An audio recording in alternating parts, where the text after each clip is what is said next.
Well, obviously, still a little stuffy, but today's Yap session, while I play some Arc Raiders, is about how y'all can't fight. I want to talk about this stems from some experiences I've had the last few times I've gone out, which have actually been a little insane. But you guys are probably like, who the fuck are you to say we can't fight? Right now, you're listening to a 20-0 undefeated Street Fighter, okay, against women.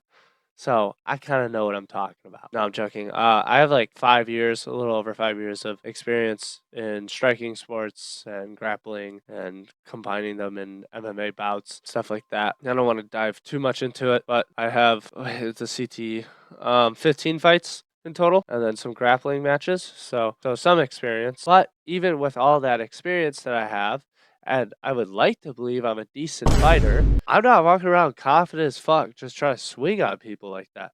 I've gone out a couple times more than usual in the last couple months, and I would say almost every time I have de-escalated a fight or almost gotten into a fight myself. And I'm not walking around looking for fights. I'm scared to fight random people. I'm not trying to do that. It's a recipe for disaster.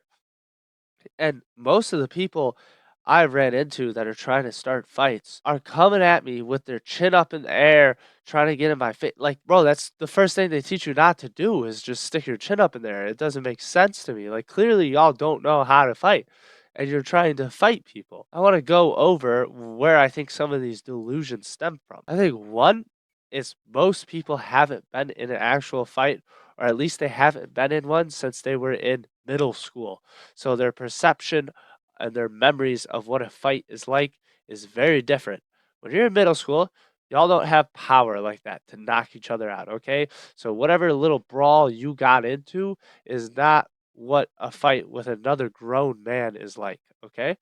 I highly recommend you go to your local boxing gym or MMA gym or wrestling gym, jiu-jitsu, whatever the fuck floats your boat, right? And just go and try to fight, right? Like go in and spar. See if you can even touch the person you are sparring. See if you can even get in an advantageous position when you're grappling with whoever you're grappling with. I guarantee you won't be able to. And it should really lower that crazy confidence that you have when you're out at the bar drinking on top of it. So now your motor functions are fucking fried. I also think part of it is this McDojo type shit that people think that they can pull off. And what I'm talking about is the shit you mostly hear from unks, but you'll hear it from the younger generation as well. And that's all the, well, in the street, I will eye poke you. In the street, I will punch your throat. Shooting on concrete doesn't work, brother. I hate to break it to you, but all those things just make somebody that knows what they're doing a little more dangerous in a street fight. If you think shooting on concrete is impossible, you know what really sucks on concrete? Getting picked up and dropped, right? If you've ever watched street fight videos, people naturally go for slams. Now imagine a wrestler who knows how to pick you up, turn you upside down, and drop you on your head. Pretty dangerous, actually. And then as for the eye pokes and the punching the throat and biting and stuff, one, like I referenced earlier, go into a boxing gym and see if you can even hit a boxer in the face, right? Which is a lot easier than gouging their eyes or punching their throat. And now imagine trying to hit a tiny ass target. Guarantee most people that box and do stuff like that, you're not even going to be able to hit them. So you're not getting your fingers in their eyeballs. Maybe you get lucky, but you're eating a 5-piece combo and you're losing either way. Getting knocked out, removed from consciousness is worse than getting your eye poked. It really is. And as for the biting and stuff like that, if it's that type of street fight, the wrestler that's on top is in the position to do the biting, the eye gouging, and all the other bullshit stuff that you bring up about street fights. And then people are always like, oh, well, there's knives and guns in a street fight. Okay, bro, we're talking about fighting right now, not murder. Okay, so if you want to escalate it to murder and end up in prison for your entire life, then that's your plan, I guess. But right now I'm talking about the people at bars and at clubs that just try to like swing on everybody constantly. Are trying to get that. I think it's the rush and this false sense of confidence, right? Like a lot of people believe that they could just throw down when they can't.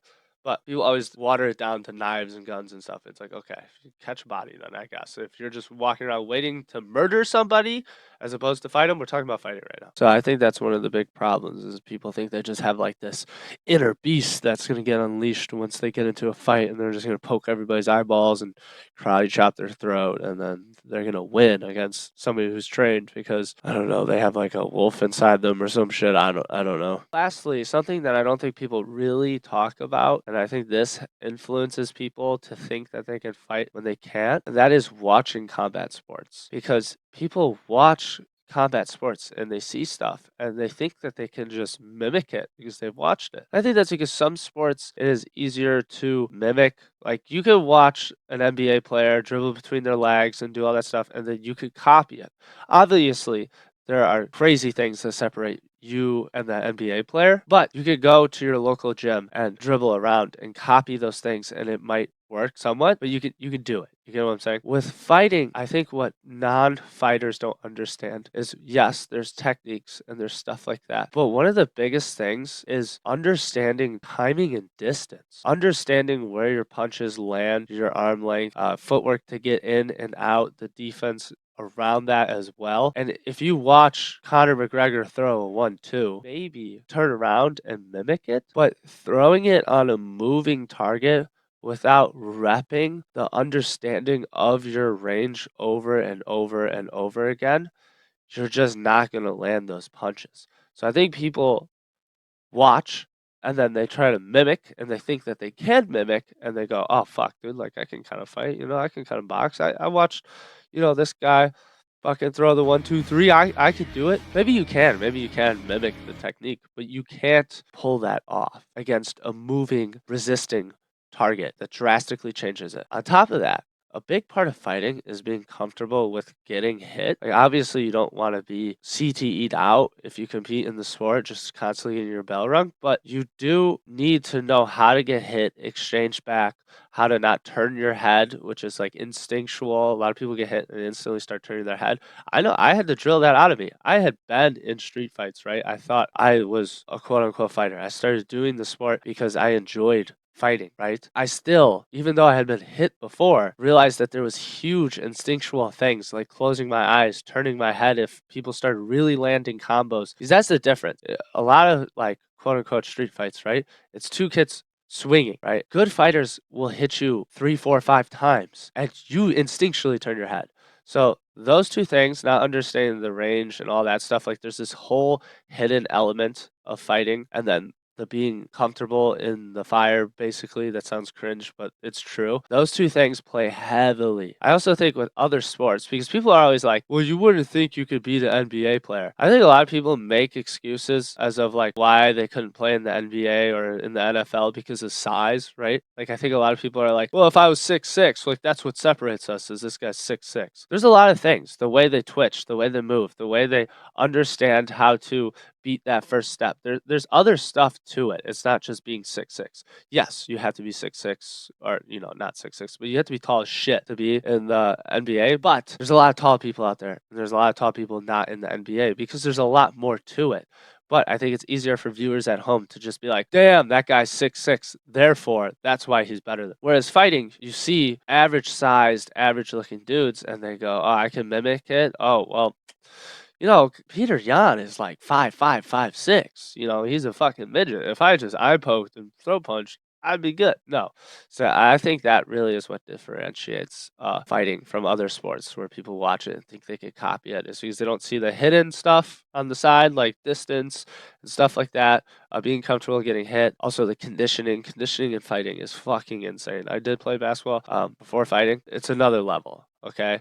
It is another fucking level. And then on top of all that, it's normal sized people, sometimes really small people. So they think, since they're a little bigger, if they just mimic that and then add it in their McDojo stuff, that they're going to be some elite fighter in the streets, I guess. Yeah, that's about it. I just wanted to yap about this because of some interesting experiences I've had recently. This topic was not suggested, but if you want me to yap about anything, I will. It could be issues like this, social issues, it could be history, whatever, dude. I've covered the politics going on in Venezuela and America right now. I've covered the 2008 financial crisis. It's just whatever you comment, I'll cover it. But yeah, that's it.